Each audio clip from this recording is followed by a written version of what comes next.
Everyone, my name is Andrew Stringfellow, and this is my u.osu website. So when you go to the link up here, you're greeted with this homepage, and this is a little about me. I'll read it to you.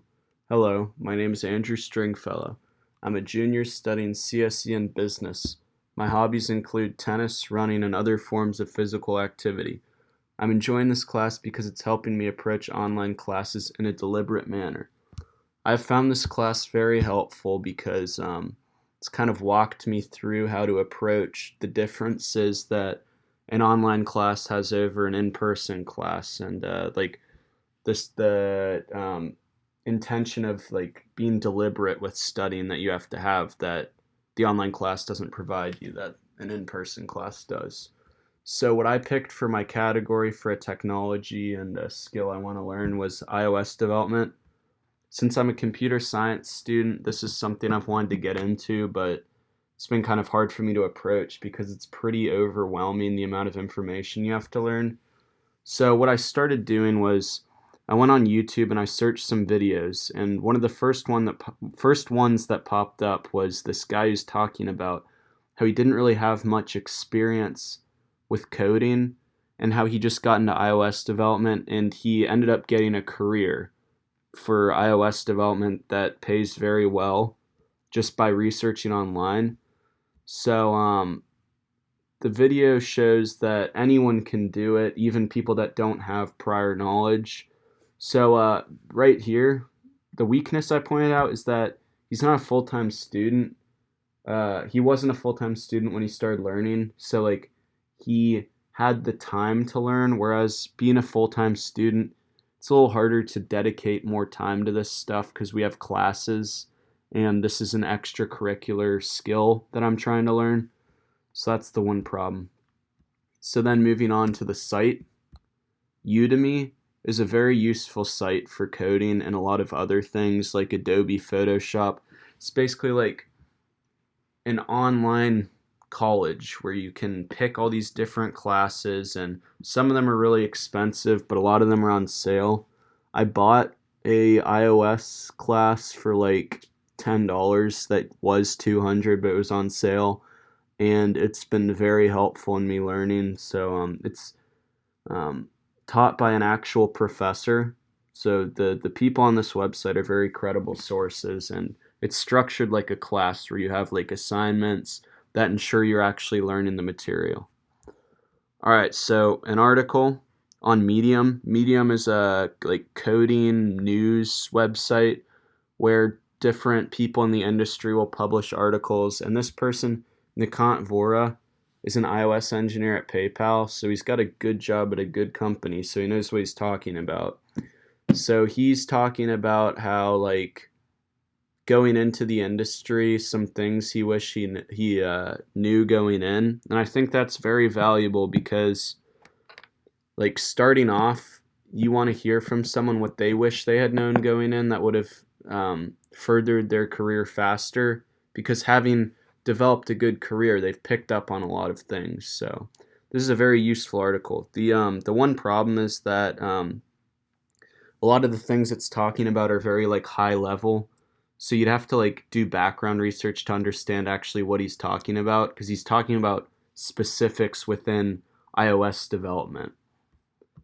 So then the book, I haven't read this book, but I'd be interested in checking it out because I think books are very good over videos because they require more attention. I think that's the problem with online classes and even in-person classes. It's video based, and like in a lecture you're kind of sitting there listening, so it's not like demanding your active like attention. So reading a book about iOS development I think would be very beneficial because in order to like get through the book you'd have to be paying attention. And the weakness is that it's a pretty bulky book. Like I think it's like 300 pages of coding, so it would probably be hard to hold my attention, but I do want to read it at some point. And then lastly, the online resource. This is probably the most important thing with coding, documentation.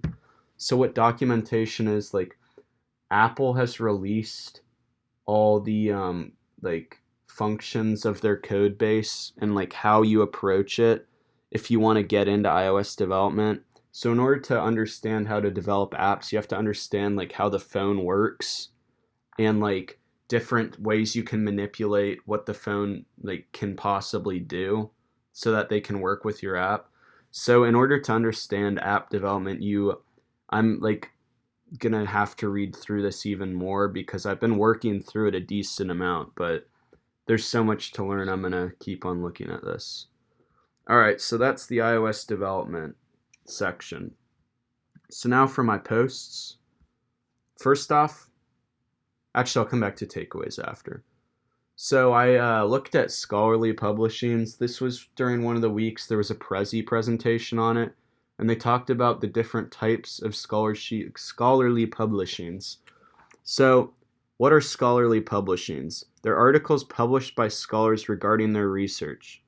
These scholars have to be like established scholars that know what they're talking about. So when you get your hands on a scholarly publishing, you know it's like the real deal. You know the information's good. It's not just some random person that has claimed to do research. So the different types, they're journal articles. And what they do is that they tend to be shorter and they're easy to access online. So if you're just looking into something and you want some reliable sources, it's good to start with these.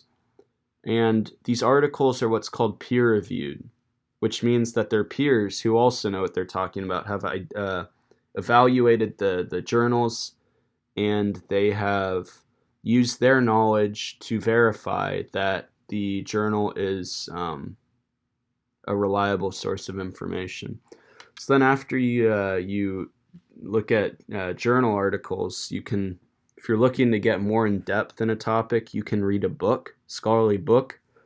They take longer to publish because they're books versus articles. Books are a lot longer, more research is put into them. There's a greater structure and it's more developed. So because they're longer, there's more grammar, there's more facts. So it's a bigger process that is critiqued more than articles. So then, there are also conference presentations. And this is a good source because it requires the speaker, in order to be an interesting speaker, to show passion. And I think the problem with a lot of information is that you're kind of separated from the author. I think that's why ebooks have become so popular, because you're listening to the author speak about their book, and they obviously have a lot of passion for the topic. So if you're watching someone give a speech on something they've poured years into, you're going to connect a lot more with them and understand why they're interested in what they're doing research on. So then the last thing that was covered in the Prezi was blogs.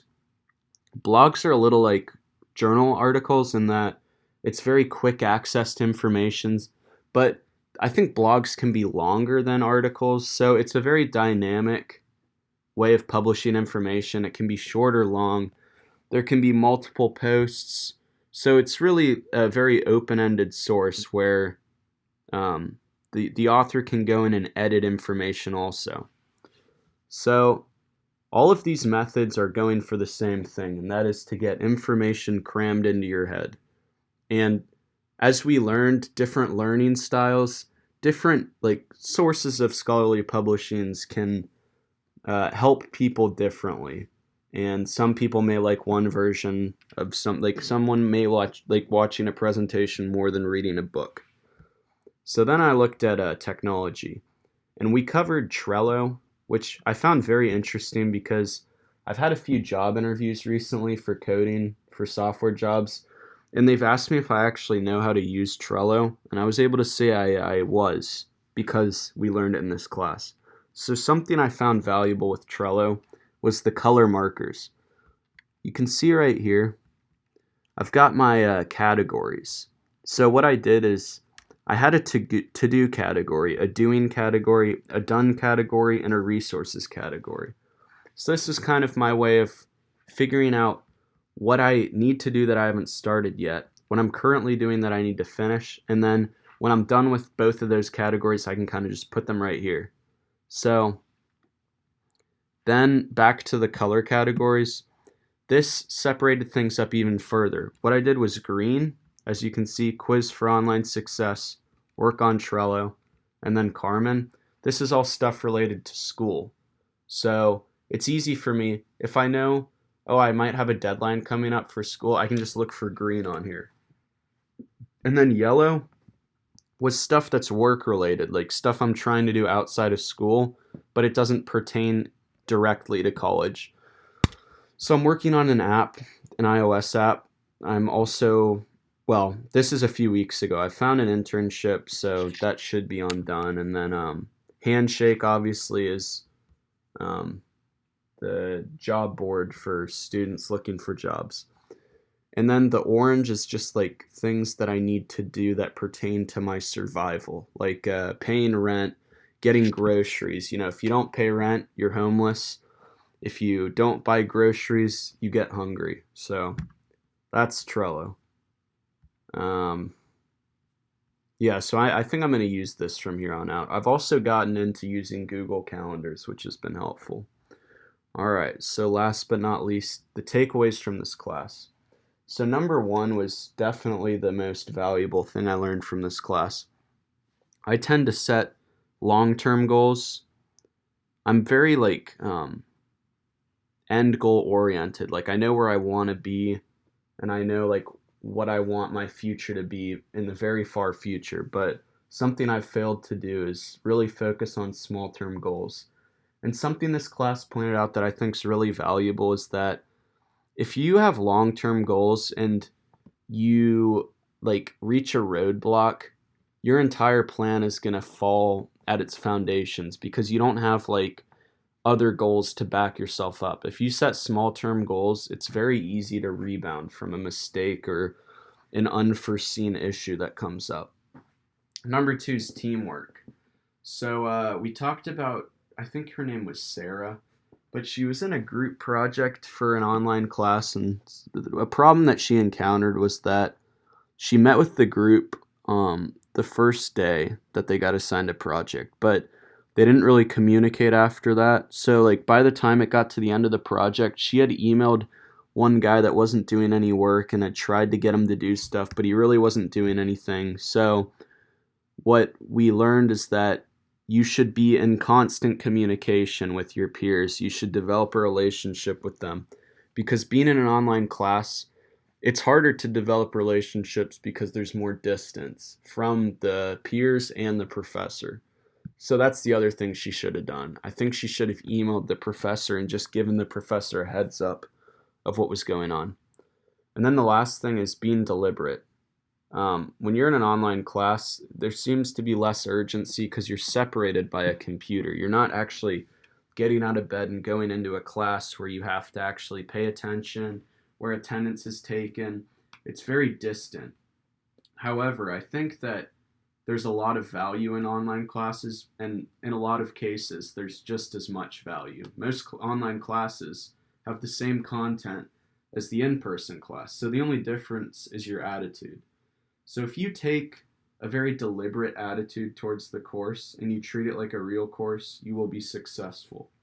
And those are my 3 takeaways from the class. And this has been a very valuable class to me. So thank you for listening to my little podcast of the website. And good luck with your summers. Bye.